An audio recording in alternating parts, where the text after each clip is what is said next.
예, 안녕하십니까. 여러분의 백만장자입니다. 여러분, 하타하타입니다.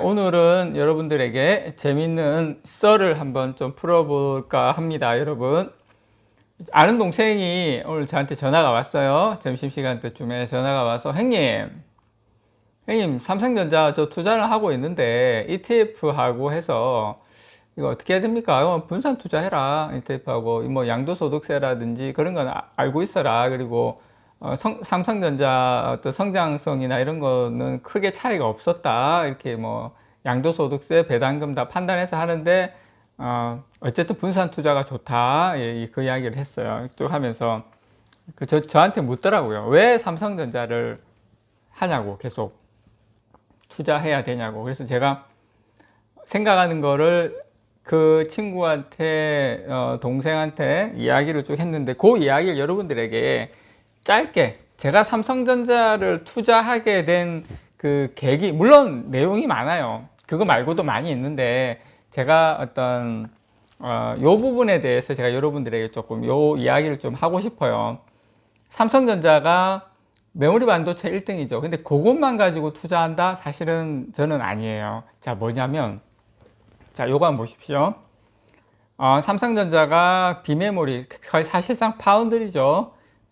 두 번째 그림 2를 보시면, 설비 투자 지금 예상 금액이에요. 우리가 요걸 딱 보면, 우리가 무엇을 캐치해야 되냐면, 삼성전자가 파운드리 사업부에도 열세에도 불구하고, 이렇게 투자를 강화한다. 새로운 성장 동력을 확보하는 거죠. 이 새로운 성장 동력이라는 게 그냥 단순하게 그래 뭐 이익 내고 이익 안정되고 그런 게 아닙니다. 여러분, 삼성전자의 빅픽처가 그렇게 단순하지가 않아요. 제가 그거 지금 설명을 드릴게요. 자, 일단 그거 설명드리기 전에, 자, 보시면 그 왜 안 되는 거야, 삼성전자 파운드리 왜 이렇게 안 되는 거야 하시죠.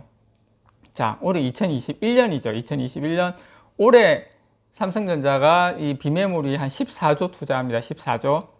작년에 한 12조 했죠. 그전에는 사실상 거의 없는 거예요. 파운드리 이 정도면 비메모리. 물론 뭐 어마어마하죠. 6조를 투자한다는 건 어마어마하긴 한데, 최근에 성과가 나올랑말랑 하지 않습니까? 예.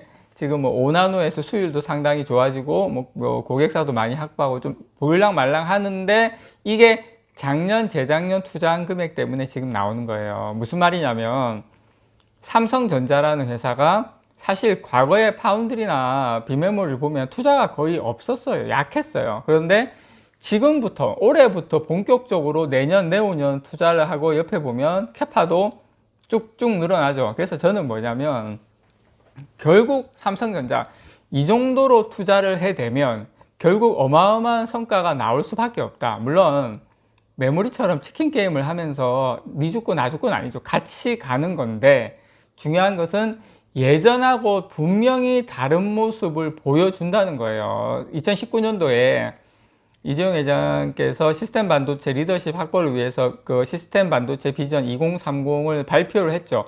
그 발표하고 그 다음 해에 투자가 거의 3배가량 늘었죠. 12조로. 그렇지만 지금 더 쭉쭉쭉 늘고, 작년에 투자한 게 이제 약간 빗보기 시작한 거. 자, TSMC는 35년 동안 이렇게 투자를 이렇게 투자를 했는데, 삼성전자 이제 시작했거든요.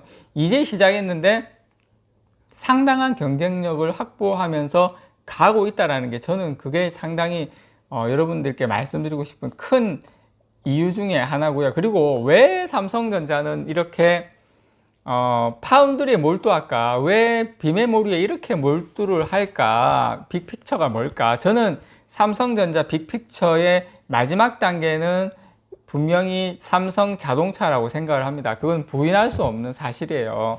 삼성전자는 보고 있어요. 애플 어떻게 하는지 보고 이렇게 하다가, 어느 정도 시장성이 있고 이게 성장 이렇게 나가면 그때 아마 다 되는 거 보고 뛰어들겠죠. 지금 배터리도 마찬가지죠. LG화학이 막 지금 두드려 맞고 막 이렇게 하고 있는데, 삼성 SDI 같은 경우에는 조용히 있다가, 지금 삼성 SDI 주가도 훨씬 더 좋지 않습니까? 지금 LG화학, 그러니까 이제 삼성이라는 회사는 결코 먼저 나가서 리스크를 이렇게 당하지 않아요. 항상 상대방 하는 거 보고 벤치마킹해서 따라가도 늦지 않다라는 거. 그리고 여러분 아셔야 될 게, 예.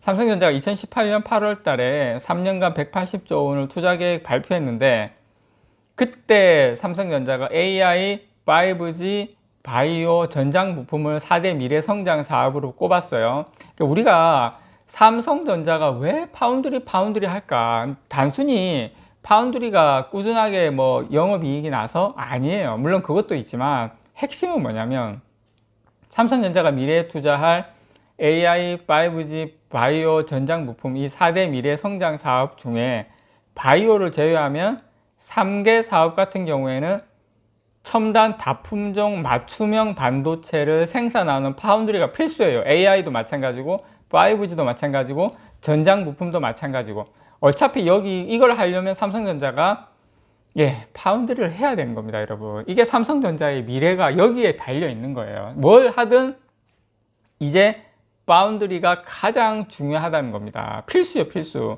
그래서 이런 복합적인 이유로 삼성전자가 기존의 메모리 반도체 위주 사업에서 파운드리로 사업 영역을 확장하는 데 이유가 여기 있는 겁니다. 그런데 여러분, 여기서 전장 부품, 5G, AI 다 뭐와 연관되냐면 결국은 자율주행차, 삼성카로 연결되는 거죠. 그래서 이걸 삼성전자는 이 파운드리를 확실하게 잡아놓고 나면 그 다음 시장은 삼성 자동차예요. 이건 불보듯 뻔하고, 뭐 제 이야기가 아니고 여기저기 리포터나 이런 거 뭐 전문가들 의견들 들어보면 다 비슷한 내용을 하고 있습니다, 여러분. 그래서 삼성전자가 K반도체 벨트 전략 보고대회 관련 이거 이제 보도자료를 내고 그때 보고서를 낼 때 삼성전자의 파운드리 사업 확대는 5G라든지 AI, 자율주행 등 우리나라의 어떤 미래 산업의 어떤 밑거름 역할을 할 것으로 기대한다. 그 밑거름이 자율주행차,